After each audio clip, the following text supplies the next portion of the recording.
Mga Salmo 80. Pamatia in town kami, o magbalantay sa Israel. Patalinghugi kami, ikaw nga nangulo sa panon ni Jose. Ikaw nga naglingkod diha sa imong trono, ibabaw sa mga kerubin.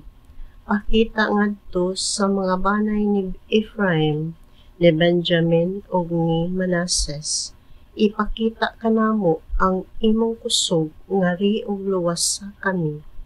Ipahiuli kami o Dios, ipakita kanamo ang imong kaluoy ug maluwas kami.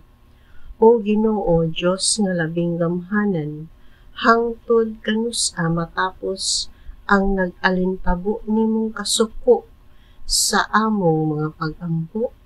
Luha ang imong gihatag kanamo ingon nga among pagkaon ug ingon nga among ilimnon.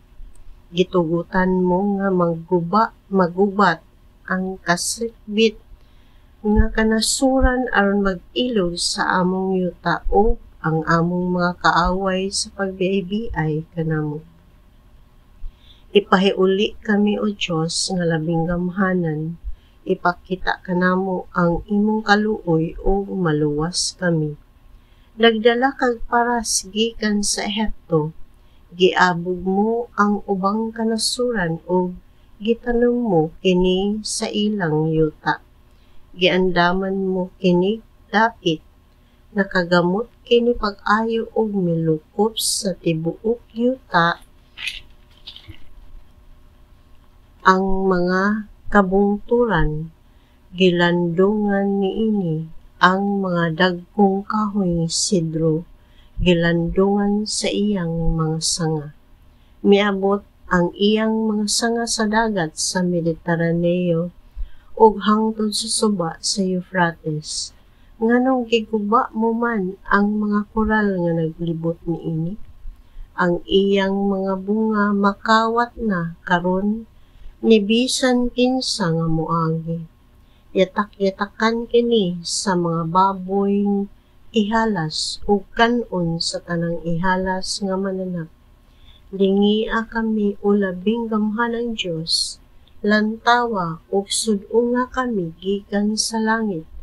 Hatagig pagtagad kining imong paras, ngari ug luwasa kining paras nga imong gitanom, kining linghod nga paras nga imong gipatubo ug naligpon. Gisunog kini sa among mga kaaway ug ila kining gihabas.